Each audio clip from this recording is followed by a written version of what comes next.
जय हिंद दोस्तों, सत श्री अकाल, नमस्कार। तो आज की क्लास में हम लोग गुणनखंड करना सीखेंगे दोस्तों, और वो भी मध्यपद विधि से।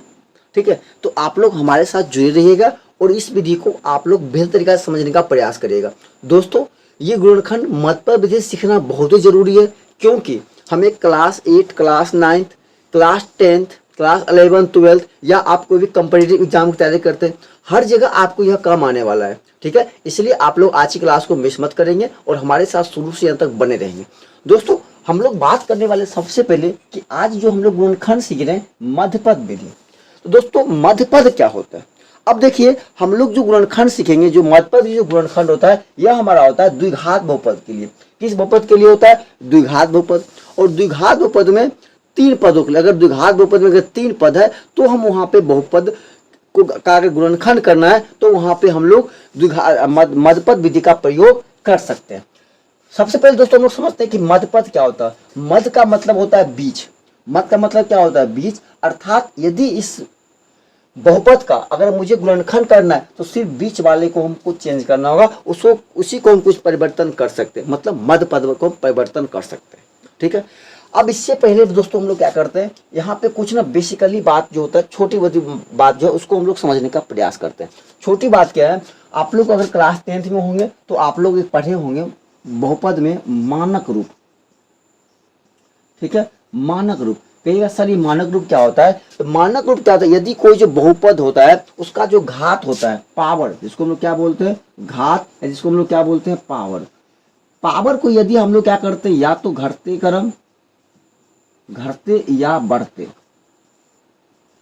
यदि पावर को, पावर समझे, पावर जो ऊपर में होता है, पावर को या तो घटते क्रम या तो बढ़ते क्रम में जब सजा के लिखते हैं, तब जो हमारा बीजीय व्यंजक आता है उसको हम लोग क्या बोलते हैं? उसको हम लोग बोलते हैं मानक रूप। क्या बोलते हैं? मानक रूप। जैसे मान लीजिए यहाँ पर समझिए एग्जाम्पल की, हम यहाँ पर लिख दिए कि 9x² प्लस 4x प्लस का 3x³ प्लस का 2। हमारा ये बहुपद है, लेकिन यह बहुपद का मानक रूप नहीं है। क्यों नहीं है? क्योंकि पावर 2 के बाद देखिए 1 हो रहा है, फिर 1 के बाद क्या हो रहा है? 3, फिर 3 के बाद क्या हो रहा है? 0 हो रहा है पावर। तो यहाँ पे क्या हो रहा है कि यहाँ पे कोई ना घटते क्रम में ना ही बढ़ते क्रम में, तो यह इसका मानक रूप नहीं कहलाएगा। लेकिन यदि इसको हम अगर अच्छा से लिख दे, सबसे बड़ा पावर कौन है? 3x³ वाला, तो इसको हम सबसे पहले लिखे। फिर इससे छोटा कौन है? x²। तो 9x²। इससे छोटा कौन है? पावर 1, तो 4x। उसके बाद अचर पद है, तो अचर पद। अब जो ये रूप आ गया, ये आ गया बहुपद का मानक रूप। कहिएगा सर हम ये क्यों सीख रहे हैं? अब देखिए, इसका सीखने का रीजन क्या होता है। जैसे मान लीजिए हम बता दें कि द्विघात बहुपद है। ये क्या है? द्विघात बहुपद हम वहां पे लिखे हैं क्या कि x² प्लस का 8x प्लस का 6। यदि आपको अगर इसी को किसी को लिखने का मान होगा तो लिख सकता है कि x² प्लस का 6 और प्लस का लिख देगा 8x। ये भी आपका बहुपद लिखा हुआ, गलत थोड़ी है। सिर्फ क्या हुआ? पद बदल गया। तो ऐसे में क्या होगा कि आप अगर इस तरह से कहीं लिखा हुआ है और आप अगर गुणनखंड करना शुरू कर देंगे मध्यपद विधि से, तो आप जिंदगी में गुणनखंड नहीं कर पाएंगे। आप क्यों नहीं कर पाइएगा? तो वो आप समझिएगा, अभी जस्ट आप समझ जाइएगा। तो बस आप इतना समझ गए कि मानक रूप क्या होता है। यदि हम उसके घात को, मतलब पावर को क्या करेंगे? घटते क्रम या बढ़ते क्रम में सजा के लिख देंगे, तब कहलाएगा उसका मानक रूप कहलाएगा। इतना बात समझ में आ गया है? चलिए अब देखिए, अब ना आपको इसका प्रयोग पता चलेगा कि ये क्यों हम बताएं आपको। कहिएगा सर ये झूठा बता दिए, क्या है बताएं, इसका कोई मतलब ही नहीं बनता है। लेकिन मतलब बनता है। अब भी जैसे मान लीजिए हम लोग आते हैं मध्यपद विधि से गुणनखंड करना। किस विधि से? मध्यपद विधि से। दोस्तों, इसका रूल क्या होता है, हम इसको ना आपको स्टेप बाय स्टेप करके समझाएंगे तो आप बेहतर समझिएगा। ठीक है, देखिए इसका जो स्टेप 1 होता है, स्टेप 1 क्या होता है समझिएगा। सबसे प्रथम रूल इसका क्या होता है बताइए? द्विघात बहुपद में कितने पद होते हैं? तो 1 पद, 2 पद, 3 पद। मतलब इसको बोल सकते हैं प्रथम पद, इसको बोल सकते हैं द्वितीय पद, इसको बोल सकते हैं तृतीय पद। तो सबसे पहला रूल क्या होता है दोस्तों कि जो प्रथम पद होता है और जो तृतीय पद होता है, दोनों को आपस में गुना करना। इसका मतलब प्रथम पद हमारे पास कौन है? x² है, तो x² का गुना। तृतीय पद हमारे पास कौन है? 16, तो 16 को गुना करेंगे, तो x² गुना 16 कितना हो जाएगा? 16x² हो जाएगा। पहला काम ये हो गया। दोस्तों, स्टेप 2 क्या होता है?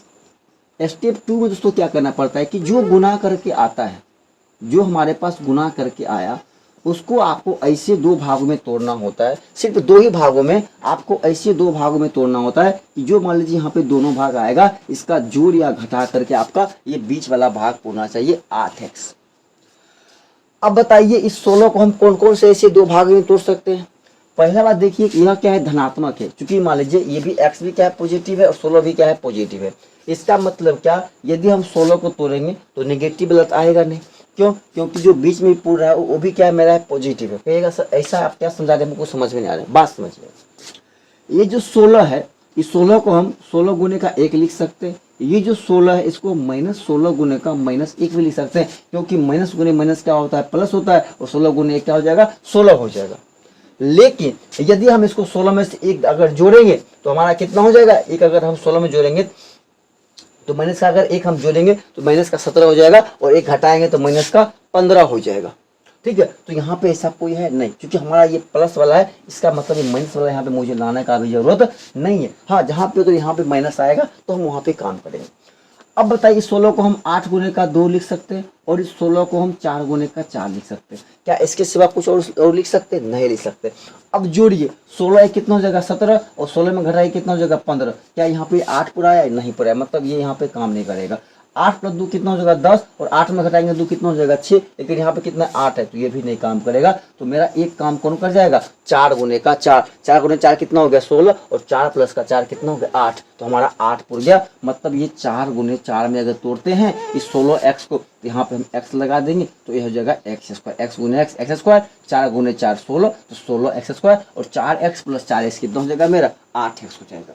ठीक है, तो कुछ नहीं करेंगे। अगर इस प्रकार का क्वेश्चन आपके एग्जाम में आता है कि इसका गुणनखंड करें, तो सबसे पहले जितना नंबर क्वेश्चन है क्वेश्चन लिखेंगे, और लिखेंगे हल। हल लिखने के बाद क्या करेंगे, इस क्वेश्चन को पहले उतार लेंगे, तो x² + का 8x + कितना हो जाएगा 16 हो जाएगा। ठीक है, अब हम लोग क्या किए यहाँ पे, तो x² + इस 8x को हमको क्या करना है कि 4x और 4x में लिख देना है। ठीक है, 4x + का 4x, बाकी इन दोनों को कुछ नहीं करना है। हम क्या बताएं कि मध्य पद का मतलब, अब पहले क्या समझाए, पहले हम आपको ये समझाए कि मतलब बीच वाले भाग में कुछ चेंजिंग करना है। ये दोनों जैसा का तैसा है, देखिए जैसा का बिल्कुल तैसा है ना, x² और प्लस का 16 सेम सेम है, सिर्फ ये 8 को हमने क्या किया 4x + 4x में तोड़ दिए। ठीक है, अब देखिए स्टेप थर्ड क्या होता है, यहाँ तक करने के बाद जो हमारा दोस्तों स्टेप थर्ड होता है वो होता है कॉमन। ठीक है, वो हमारा क्या होता है कॉमन। कॉमन का मतलब क्या होता है, जो उभयनिष्ठ मतलब जो दोनों में होता है। अब उभयनिष्ठ क्या होता है समझिए, यहाँ पे कितना पद है मान लीजिए 4, तो इसमें दो दो पद में आप पहले इसको बांट लीजिए, ये 2 पद को एक जगह, ये 2 पद को एक जगह। अब इन दोनों में आप खोजिए कौन कौन समान है, और इन दोनों में खोजिए आप कौन समान है। सबसे पहले बताइए यहाँ पे क्या है कि x² है, ये जो x² इसको हम लिख सकता हूँ x गुने का x। बाबू पावर का मतलब कि सेम चीज का 2 बार गुना। यहाँ पे लिखा हुआ 4x, 4x का मतलब हम लिख सकते हैं इसको 4 गुने का x। अब बताइए दोनों में बराबर कौन है, तो दोनों में देखिए बराबर अपने पास कौन है, तो x है। x इसका मतलब x क्या हो जाएगा कॉमन हो जाएगा, जो दोनों एक समान हो क्या हो जाएगा कॉमन हो जाएगा। मतलब x यहाँ से कहाँ आ जाएगा बाहर आ जाएगा। अब x एक यहाँ से बाहर आ गया, बताइए पहला वाला x² में क्या बच गया x, तो अंदर लिखा जाएगा x, पर दूसरा में क्या बच गया 4, तो प्लस चिन्ह है तो +4 लिखा जाएगा। ठीक है, सेम चीज आप देखिए यहाँ भी करिएगा। दूसरा यहाँ पे क्या है 4x, इसको हम लिख सकते हैं 4 गुने का x। यहाँ पे कितना है 16, तो 16 बताइए किस में तोड़े हैं 4 गुने का 4 में, तो इसको हम लिख सकते हैं 4 गुने का 4। अब बताइए दोनों में समान कौन है, तो दोनों में देखिए समान कौन है प्लस का 4 है, तो हम इसका मतलब कि प्लस का 4 यहाँ पे क्या हो जाएगा दोनों में कॉमन हो जाएगा। तो प्लस का 4 यदि हम कॉमन लेते हैं तो यहाँ बताइए क्या बच गया x, तो यहाँ हो जाएगा x, यहाँ क्या बच गया 4, तो यहाँ हो गया 4। अब देखिए दोनों बीच वाला हमारा क्या हो गया समान हो गया। जब दोनों बीच वाला हमारा क्या हो जाएगा इक्वल हो जाएगा समान हो जाएगा, इसका मतलब मेरा गुणनखंड यहाँ पे क्या है सही है। तो फिर हम इन दोनों क्या करेंगे एक बार कॉमन ले लेंगे, तो x + का 4 कॉमन लेंगे, तो यहाँ क्या बच जाएगा आपके पास x, और यहाँ बच जाएगा प्लस का 4। यही हमारा क्या हो जाएगा यहाँ पे आंसर हो जाएगा। कोई दिक्कत है समझने में, कोई परेशानी है? चलिए थोड़ा जो और डाउट है हम लोग आगे क्वेश्चन लेते हैं, वहां पे आपको क्या होता है। देखिए अगला प्रश्न आपके स्क्रीन बोर्ड पे है, आप लोग इसको करने का प्रयास करिए। देखिए यहाँ पे भी कुछ नहीं करना है, हमने क्या बताया स्टेप बाय स्टेप आपको वही काम करना है। तो सबसे पहले क्या करना है आपको स्टेप 1 काम करना है। स्टेप 1 क्या बताएं कि पहला सबसे पहले आपको जांच करना है, सबसे पहले क्या करना है जांच करना है कि यह मानक रूप में लिखा हुआ है या नहीं। तो यह देखिए मानक रूप में लिखा हुआ है, क्योंकि पावर 2 है, 1 है और पावर 0, क्योंकि कोई भी जो अचर राशि होती है दोस्तों उसका पावर जो होता है हमेशा क्या होता है 0। क्योंकि समझिए क्यों होता है, ये 4 है, बताइए इस 4 को भी सकते हैं 4 गुने का 1, और दोस्तों जो 4 गुने का 1 है तो बताइए ये जो एक होता है, क्या किसी भी संख्या का पावर अगर जीरो तो इसका वैल्यू कितना होता है, एक होता है। तो जहाँ पे एक है, क्या हम एक्स पावर जीरो लिख सकता हूँ? इसका मतलब इसमें जो अचर राशि में चर का जो पावर कितना होता है, जीरो होता है। इसके बाद देखिए दो एक और यहाँ कितना हो गया, जीरो। मतलब यह घटते क्रम में लिखा हुआ है, मतलब ये मानक रूप में लिखा हुआ है। जब मानक रूप में लिखा हुआ है तो हम पहला पद और अंतिम पद को क्या कर सकते हैं, गुना कर सकते हैं। तो यहाँ पे हम हल लिखेंगे,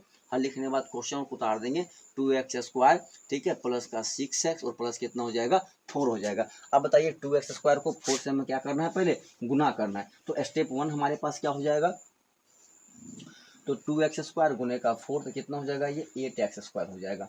अब स्टेप सेकेंड हमारे पास क्या होगा, तो स्टेप सेकेंड होगा कि ये जो 8x² है हमको ऐसे दो भाग में जो तोड़ना है, तो उसका जोड़ या घटा करके बीच वाला कितना पुर जाए, 6 पुर जाए। अब देखिए यहाँ पे सभी फिर क्या है, धनात्मक है, क्योंकि माइनस का चिन्ह है नहीं है। इसका मतलब फिर यहाँ पे माइनस वाला नहीं आएगा, तो इसको हम किस में तोड़ सकते हैं, या तो 8 गुने का 1 में तोड़ सकते हैं, नहीं तो 4 गुने का 2 में तोड़ सकते हैं। अब बताइए यदि 8 में हम 1 को जोड़ते हैं 9 होता है, लेकिन यहाँ पे कितना है 6। यदि हम 8 में 1 घटा दे कितना होता है 7, लेकिन यहाँ पे कितना है 6, काम नहीं करेगा। अब देखिए 4 प्लस का 2 कितना होता है 6। इसका मतलब क्या, 4 गुने का 2 8 भी होता है, और 4 प्लस का 2 कितना 6 हो जा रहा है। इसका मतलब क्या, ये 8x जो होगा 4x और 2x में टूट जाएगा। अब इसको हम जोड़ते हैं तो 8 पुर जाएगा, और इसको यदि हम गुना करते हैं तो सॉरी अगर जोड़ते हैं 6 पुर जाता है, और गुना करते हैं तो 8x² पुर जाता है। ठीक है, तो बस फिर वही बात करना है, कुछ नहीं करना है। ये 2x² इसको सेम रखना है, प्लस 6 को हम लिख सकते हैं 4x और प्लस का 2x। फल हमारे पास 4 है तो 4 लिख सकते हैं, या आपका मन है पहले 2x फिर बाद में 4x, तो आप लिख सकते हैं, कोई दिक्कत नहीं है, आगे पीछे आप कर सकते हैं। ठीक है, जैसे मान आपका मन से पहले 2x लिखेंगे फिर क्या लिखेंगे 4x, तो आप लिख सकते हैं, चाहे आप लिखिए पहले 4x बाद में लिखिए 2x, कोई दिक्कत नहीं। अब फिर स्टेप थर्ड क्या होगा, आप फिर आपका स्टेप थर्ड क्या हो जाएगा, आपका कॉमन, COMMON कॉमन। कॉमन में फिर क्या करना है, अब पहला पद लिखिए, यहाँ पे पहला पद लिखिए 2x², इसको हम लिख सकते हैं 2 गुने का x गुने का x, चूंकि 2 के साथ गुना है, x² मतलब x को 2 बार गुना है। इसके बाद कितना है यहाँ पे 2x है, यहाँ पे कितना है 2x मतलब 2 गुने का x। अब देखिए इसमें क्या क्या कॉमन है, यहाँ पे देखिए 2 भी कॉमन है और x भी कॉमन है, तो ये दोनों कॉमन है, तो जितना कॉमन होगा उस सबको बाहर निकाल लेंगे। तो 2x कॉमन है, तो दिस यहाँ पे लिखेंगे क्या, तो 2x इंटू का, तो 2x अगर निकाल लेंगे तो यहाँ क्या बच जाएगा x, तो x। अब बताइए यहाँ पे अगर पूरे निकाले इतने कुछ तो गुना में 1 होता है। मान लीजिए अगर किसी भी संख्या में कुछ तो गुना कितना होता है, 1 होता है, इसका मतलब यहाँ पे कुछ तो 1 बच जाएगा। ठीक है, फिर आप देखिए यहाँ पे कितना है 4x है, तो 4x को हम लिख सकते हैं ना 4 गुने का x। अब फिर ये 4 है तो इसको लिख सकता हूँ ना 4 गुने का 1। फिर देखिए दोनों 4 क्या है, कॉमन है, तो प्लस का चिन्ह है, तो प्लस 4 कॉमन है, तो यहाँ क्या बचेगा x प्लस का 1। फिर देखिए x प्लस का 1, x प्लस का 1 क्या हो गया, दोनों में बराबर हो गया। फिर x प्लस का 1 हम क्या करेंगे, कॉमन लेंगे, मगर दोनों बराबर हो जाएगा ब्रैकेट के अंदर वाले, इसका मतलब कि मेरा गुणनखंड सही है। ठीक है, अब फिर इसको कॉमन निकालेंगे तो यहाँ से क्या बचेगा हमारे पास 2x, और यहाँ से क्या बचेगा प्लस का 4, तो यही हमारा क्या हो जाएगा गुणनखंड का आंसर। कोई दिक्कत है समझने में, हम आशा करते हैं कि आप इस चीज को बेहतर तरीका से समझ रहे होंगे। ठीक है, चलिए देखिए अगला टाइप का क्वेश्चन, इसमें क्या गया कि आपके यहाँ पे एक देखिए माइनस आ गया। अभी हम लोग इससे पहले 2 क्वेश्चन किए थे, उसमें क्या था, सभी प्लस में था। अब यहाँ पे क्या होगा, देखिए एक पद हमारा जो अचर है वो किसमें आ गया, माइनस में आ गया। तो फिर काम हमें वही करना है, बस थोड़ा चिन्ह पे ध्यान रखना है। ठीक है, काम क्या करना है, फिर देखिए पहला पद और अंतिम पद को गुणा करेंगे, तो जो हमारा स्टेप 1 है, हम सिर्फ प्रोसेस मेरा वही रहेगा। स्टेप 1 क्या रहेगा, तो पहला इंटू का तीसरा, मतलब पहला पद और तीसरा पद गुणा करना है। कब, जब ये मानक रूप में लिखा हुआ रहेगा, तो ये मानक रूप में लिखा हुआ देखिए पावर 2 पावर 1 फिर पावर 0। तो पहला पद हमारे पास कितना है, देखिए तो x² गुणे दूसरा कितना चिन्ह के साथ, तो माइनस लगा है, इसका मतलब माइनस का 8 है, तो -8 कितना हो जाएगा, -8x² हो जाएगा। अब यहाँ पे माइनस आ गया।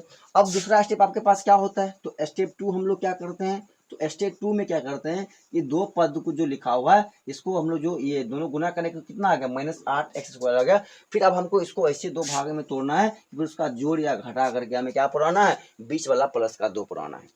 अब बताइए यहाँ पे आ गया माइनस, इसका मतलब क्या, ये तो प्लस वाला तो मुझे आएगा नहीं, 8 गुने का 1 तो यहाँ पे आएगा नहीं, तो 8 गुने 1 कितना हो जाएगा, से प्लस हो जाएगा, तो इसका मतलब यहाँ पे प्लस वाला तो आएगा नहीं। तो अब प्लस वाला नहीं आएगा, तो अब देखिए इस 8 को हम लिख सकता हूँ -8 गुने का 1, क्योंकि माइनस गुने प्लस कितना हो जाएगा माइनस, और 8 गुने 1 कितना हो जाएगा, 8 हो जाएगा। या हम इसी को लिख सकते हैं -1 गुने का 8, ये भी हो सकता है, क्योंकि माइनस गुने प्लस क्या होगा, -1 गुने 8 कितना हो जाएगा 8। या इसको लिख सकता हूँ -4 गुने का 2, तो माइनस गुने प्लस क्या होगा, -4 गुने 2 कितना हो जाएगा 8। या मैं इसी को लिख सकता हूँ -2 गुने का 4। क्योंकि 4 गुने का 2 8, प्लस गुने माइनस क्या हो जाएगा, माइनस, तो माइनस का 8 हो जाएगा। ये 4 चीज हम 8 को लिख सकते हैं, बाकी अब हम इसको नहीं लिख सकते हैं। बताइए माइनस का 8 में जाएगा प्लस का 1, तो कितना बचेगा, माइनस का 7 बचेगा। यदि माइनस 7 और माइनस 8 में अगर माइनस 1 करते हैं तो बता माइनस का 9, बट यहाँ माइनस प्लस का 2 है, तो ये होने वाला पॉसिबल नहीं है, ये पॉसिबल नहीं है। अब बताइए 8 में घटाएंगे 1 बचेगा 7, जोड़ेंगे तो घटाएंगे हो जाएगा माइनस का 9, तो यहाँ पैसा भी कुछ नहीं है, तो ये भी नहीं होगा। अब देखिए यहाँ पे क्या है कि 4 प्लस में है और 2 क्या है, माइनस में है। तो अगर 4 में घटाएंगे 2 कितना हो जाएगा, माइनस का 2 हो जाएगा, लेकिन यहाँ पे क्या है, प्लस का 2, और जोड़ेंगे तो माइनस का 6 हो जाएगा, तो ये भी नहीं होगा। तो हमारे पास एक ही बच रहा है, इसका मतलब माइनस का 2 और प्लस का 4। अब बताइए 4 में घटाएंगे 2 कितना हो जाएगा, प्लस का 2 होगा। क्यों, क्योंकि बड़ी संख्या प्लस में और छोटी क्या है, माइनस में। इसका मतलब आंसर किस में आ जाएगा, प्लस में आ जाएगा। इसका मतलब जो माइनस का 8 एक्स स्क्वायर है उसको हम माइनस का 2 और प्लस का 4 गुना किए तो कितना हो गया, माइनस 8 एक्स, चूंकि 4 दूने का 2 8, अब प्लस गुने माइनस माइनस, तो 8 एक्स स्क्वायर पुर गया, इसमें लग जाएगा यहाँ पे 8, और 4 एक्स में से माइनस का 2 घटाएंगे तो 2 एक्स भी पुर गया। ठीक है, तो कुछ नहीं करना है, फिर वही बात हल लिखना है, और यहाँ पर लिखना है एक्स स्क्वायर, ठीक है, प्लस 2x माइनस का 8, जो क्वेश्चन उसको एक बार बता देना है। अब यहाँ से सेकेंड स्टेप करना है, तो एक्स स्क्वायर प्लस का 4x माइनस 2x माइनस का 8। फिर वही बात जो कॉमन होगा, बताइए यहाँ भी x यहाँ भी x नहीं होगा, बगल में आप लिख सकते हैं ना कि x गुने का x, एक्स स्क्वायर बराबर, और कितना है 4x बराबर कितना हो जाएगा, तो 4 गुने का x दोनों में कॉमन है, फिर तो x निकालिए बाहर, तो यहाँ बच गया x, यहाँ बच गया 4, तो x प्लस का 4 हो जाएगा। अब बताइए यहाँ पे कितना है, माइनस का 2x, कितना हो जाएगा, माइनस 2 गुने का x, और यहाँ पे कितना है, माइनस का 8, कितना हो जाएगा, माइनस 2 गुने का 8, क्योंकि ये जो 8 उठा किसमें हम लिए हैं, तो माइनस 2 गुने का 4। अब देखिए दोनों में क्या है, माइनस 2 का कॉमन है, तो माइनस 2 लीजिएगा कॉमन, तो ऊपर क्या बच जाएगा हमारे पास x, और क्या बच जाएगा अंदर में प्लस का 4, तो प्लस का 4, देखिए x प्लस 4 और x प्लस 4 हमारा क्या हो जाएगा, कॉमन, तो फिर x प्लस का 4 हम क्या करेंगे बाहर, तो यहाँ बच जाएगा x, यहाँ बच जाएगा माइनस का 2, यही हमारा क्या हो जाएगा, आंसर हो जाएगा। ठीक है, तो ये हमारा स्टेप 3 था। ठीक है, अब यहाँ से बस एक क्वेश्चन और आ सकता है, या तो दोनों क्या होगा, माइनस में होगा, ये बात होगा, या तो दोनों प्लस होगा, नहीं तो एक माइनस होगा ये, या ये भी माइनस हो सकता है, या दोनों क्या होगा, माइनस होगा। ठीक है, तो काम कर कुछ भी हो, माइनस हो प्लस हो, उसको मतलब नहीं होता, कॉन्सेप्ट आप समझना चाहिए, आपको कॉन्सेप्ट समझ में आना चाहिए। कॉन्सेप्ट क्या है, बस पहला पद और अंतिम पद को गुना करना है, चिन्ह के साथ, हमेशा ध्यान रखना है, किसके साथ, जो चिन्ह के साथ गुना करना होता है पहला, या इससे पहला काम करेगा तो उसको चेक करना होता है कि मानक रूप में है कि नहीं, मानक रूप में है कि नहीं। अब बताइए मानक रूप चेक करना जरूरी है कि नहीं है, क्यों, यदि मान लीजिए यदि अगर इसको हम ऐसे लिख दूं कि एक्स स्क्वायर माइनस का 8 प्लस का 2x, मान लीजिए, क्या आप इसको गुणनखंड कर पाएगा, नहीं, आप कहेगा सर पहला पद अंतिम पद गुना करेंगे, तो बताइए एक्स स्क्वायर किस में हो जाएगा, क्यूब में हो जाएगा, क्योंकि बताइए कि एक्स स्क्वायर को हम एक्स से गुना करेंगे कितना हो जाएगा, एक्स क्यू हो जाएगा। क्या ये गुणनखंड हो पाएगा, हम यहाँ तोड़ने आए, क्या हो रहा है, जुट ही रहा है, हम इसको 2 को क्या करने आए, देखिए पावर 1 में बदलने आए, पावर कितना हो जाएगा, 3 हो जाएगा। तो सबसे पहला जरूरत है क्या, इसको मानक रूप में लिखना। ठीक है, पहला पद और अंतिम पद, और ये क्या होता है, बीच वाला पद, सभी को चेक करने का एक घटते क्रम है। देखिए पावर 2 के बाद क्या होता है, 1, 1 के बाद क्या हो गया, 0, तो ये घटते क्रम में है। तो उसके बाद चेक करने के बाद दूसरा स्टेप क्या होता है कि इसको चिन्ह के साथ क्या करता है, पहला पद और अंतिम पद को क्या करना होता है, गुना करना होता है, चिन्ह के साथ गुना कर लेना है, और गुना करने के बाद जो आएगा फिर उसको ऐसे 2 भाग में जो तोड़ना है, उसका जोड़ या घटाने के बाद क्या पढ़ना चाहिए, बीच वाला पढ़ना चाहिए। ठीक है, जब बीच वाला पुर जाएगा तो तीसरा स्टेप क्या होता है, कॉमन लेना। ये स्टेप 3 था, ये स्टेप हमारा क्या है, स्टेप 3 है कॉमन लेना, क्या है, कॉमन। ठीक है, स्टेप 3 क्या है, कॉमन, कॉमन लेने के बाद जो आएगा वही हमारा आंसर हो जाएगा। ठीक है, कोई दिक्कत है, कोई परेशानी, चल देखिए ये हमारा क्या है कि लास्ट पैटर्न है। ठीक है, लास्ट टाइप है। अब यहाँ पे क्या देखिए कि दोनों पद क्या है हमारा माइनस में, पिछला पद भी और अंतिम पद भी। ठीक है, तो प्रोसेस मेरा वही होगा। सबसे पहले आपको क्या करना है, यहाँ पे क्या लिखना है, हल लिखना है, हल लिख दीजिए और इसको क्वेश्चन को सेम टू सेम एक बार उतार लीजिए। ठीक है, इसके बाद क्या करना है कि पहले पहला पद और अंतिम पद को गुना करना है, तो बगल में कर लीजिए स्टेप 1। ठीक है, स्टेप 1 क्या होता है, तो 2x स्क्वायर को हमको गुना करना है किसके साथ, -6 के साथ। ठीक है, -6 के साथ गुना करेंगे कितना हो जाएगा, 6 दूनी का 12, और माइनस होने प्लस क्या हो जाएगा माइनस, तो 12x स्क्वायर हो जाएगा। अब स्टेप 3 आपके अपने पास क्या है, सॉरी स्टेप 2, तो जो ये -12x स्क्वायर आया है, हमें इसको ऐसे 2 भागों में तोड़ना है, उसका जोड़ या घटा कर कौन पुराना है, तो बीच वाला भाग पुराना है -4। अब बताइए ये जो -12 है, इसको हम लिख सकता हूँ -12 गुने का 1, इसको लिख सकता हूँ -1 गुने का 12, इसको लिख सकता हूँ -6 गुने का 2, इसको लिख सकता हूँ -2 गुने का 6, इसको लिख सकता हूँ -4 गुने का 3, इसको लिख सकता हूँ -3 गुने का 4। क्या होता है, इसके सिवा और क्वेश्चन तोड़ सकते हैं हम? नहीं तोड़ सकते हैं। और हमें पुराना क्या है, बीच वाला, तो बीच वाला हमारे पास है -4x, ध्यान रखिएगा -4 है। बताइए 12 में यदि हम 1 जोड़ते हैं तो हो जाता है ये -11, और हम 1 घटाते हैं तो ये हो जाता है -13। लेकिन यहाँ पे ऐसा कुछ है, हमें चाहिए 4, तो ये भैया सेट नहीं खाएगा, तो ये भी नहीं खाएगा, क्योंकि यही उसका उल्टा है, तो सेट नहीं खाएगा। अब बताइएगा, देखिए यहाँ पे कितना, हम एक बार नीचे शुरू करते हैं। देखिए -4 में से अगर -3 में -4 करेंगे तो हो जाएगा -7, और -3 में +4 को जोड़ेंगे तो हो जाएगा +1। तो बताइए यहाँ कितना, -4, तो ये भी नहीं खाएगा, इसका उल्टा ये भी नहीं खाएगा। अब मेरे पास ये बच गया 2। अब 2 में बताइए कि -6 में +2 करेंगे कितना हो जाएगा, -4 हो जाएगा। मतलब ये मेरा सेट खा गया। इसका मतलब -6x और +2x, क्योंकि 6 गुने का 2 12, x गुने x कितना x², अब माइनस गुने प्लस माइनस हो गया, 12 इसका पुर गया। अब -6 +2 जोड़ते हैं तो -4x पुर जाता है। तो जो 4x है इसको लिख सकता हूँ -6x और +2x, और इधर 6 है तो -6, या इसको हम पलट के भी लिख सकते हैं, कोई दिक्कत नहीं है। क्या लिख सकते हैं, तो +2x -6x -6। कहेगा सर पलट के क्यों लिखे, देखिए यहाँ भी 6 कॉमन मिल जाएगा, यहाँ भी 2 कॉमन मिल जाएगा, इसलिए हमने क्या किया, इसको पलट के लिख दिया। ये अपना भी दिमाग थोड़ा लगाना पड़ता है। यदि आप यहाँ पर लिखते हो 6x और यहाँ लिखते 2x, फिर आप इसमें आप 2 कॉमन लीजिएगा, फिर यहाँ 3 बचेगा, फिर 2 कॉमन लीजिएगा, 3 बचेगा। अब ऐसे क्या किया, हमें पूरा कॉमन ले लिए, 2 लगा दिए तो हमारा पूरा क्या आ गया, कॉमन आ जाएगा। ठीक है, चलिए अब देखिए यहाँ पे कितना है, 2x²। अब थर्ड काम करना है कॉमन, तो 2x² लिख सकते हैं 2 गुने का x गुने का x। यहाँ पे कितना है 2x, इसको लिख सकता हूँ 2 गुने का x गुने का 1, नहीं पूछो तो 1। बताइए 2x हमारा क्या आ गया, कॉमन, तो 2x को हम निकालेंगे बाहर, तो यहाँ क्या बच गया x, और यहाँ क्या बच गया, नहीं पूछो तो +1। यही काम यहाँ करना है, -6x है तो -6 गुने का x, यहाँ पे कितना है -6, तो -6 गुने का 1, तो -6 यहाँ पे क्या हो जाएगा, कॉमन हो जाएगा। यहाँ क्या बच जाएगा, तो x, ऊपर बच गया x, नीचे बच गया +1। देखिए दोनों बीच वाला सेम हो गया। अब फिर इसको भी क्या करना है, कॉमन ले लेना है, तो x +1 कॉमन ले, तो यहाँ कितना बच जाएगा, 2x -6, और यही हमारा क्या हो जाएगा, आंसर हो जाएगा। कोई दिक्कत है, कोई परेशानी? तो दोस्तों हम आशा करते हैं आप लोग को ये चीज़ बेहतर समझ में आया होगा। ठीक है, हाँ एक कहीं अगर आपको डाउट हो, ठीक है, तो आप लोग कमेंट करिएगा, मैं फिर से आपको इसका बेहतर देने का प्रयास करूंगा। ठीक है, बशर्ते आप लोग सपोर्ट करिएगा, तभी आप लोग वीडियो को देखिए और अपने दोस्तों को भी शेयर भी करिए। ठीक है, क्योंकि देखिए मेहनत बहुत ज़्यादा लगता है कोई भी चीज़ को करने में। ठीक है, आप एक आधा घंटा का वीडियो होता है, आप लोग स्किप करके देख लेते हैं, बस हो गया। बाबू ये आधा घंटा का वीडियो बनाने में इसके पीछे 2 ढाई घंटा, 3 घंटा, 4 घंटा, ठीक है, कभी कभी 5-6 घंटा का भी मेहनत लग जाता है। ठीक है, तो आप इन चीज़ को बिल्कुल आसान मत लीजिए। है सर आते हैं पढ़ा के चले जाते हैं, ये पढ़ाने के पीछे आपको पता है रात के 2-2 बजे 3-3 बजे तक आपको जग के मेहनत करना पड़ता है एक वीडियो बनाने के लिए, एक क्लास लेने के लिए ऑनलाइन। ठीक है, क्योंकि अब हम लोग क्या करता है कि नींव, अब हम लोग का नीचे शुरुआत करते हैं। अब बताइए अच्छा बोर्ड नहीं है, ठीक है, एक फ़ोन से बनाते हैं, ठीक है, अच्छा लाइटिंग सिस्टम नहीं है, क्योंकि गांव से हम लोग बिलोंग करते हैं, तो यहाँ का माहौल क्या होता है, पूरा मतलब शांत नहीं होता है। जब माहौल शांत होता है 12 बजे के बाद, तब हम लोग क्या करते हैं, अपने क्लास को स्टार्ट करते हैं। ठीक है, वहाँ से अपना क्लास को वीडियो बनाने का प्रोसेस शुरू करते हैं, तो बहुत ही लंबी मेहनत लगता है। इसलिए आप लोग थोड़ा वीडियो को देखिए, और अगर हाँ कहीं दिक्कत हो तो आप लोग कमेंट करें, उसी में हम सुधारने का प्रयास करेंगे। सर यहाँ पे हम ये चीज़ नहीं समझे, तो आगे जो हम आपकी क्लास लेंगे उसमें हम इस चीज़ पर ध्यान देंगे, बच्चे को कहाँ डाउट रह जा रहा है, कहाँ क्लियर नहीं हो रहा है। हम अपना भर तो 100% दे रहे हैं कि हाँ बच्चे को क्या है, चीज़ों को आसानी से समझ जाए। ठीक है, कहीं दिक्कत हो आप लोग कमेंट करिएगा। ठीक है, तब तक के लिए आज की क्लास को हम यहीं पे समाप्त करते हैं। तब तक के लिए जय हिंद, जय भारत।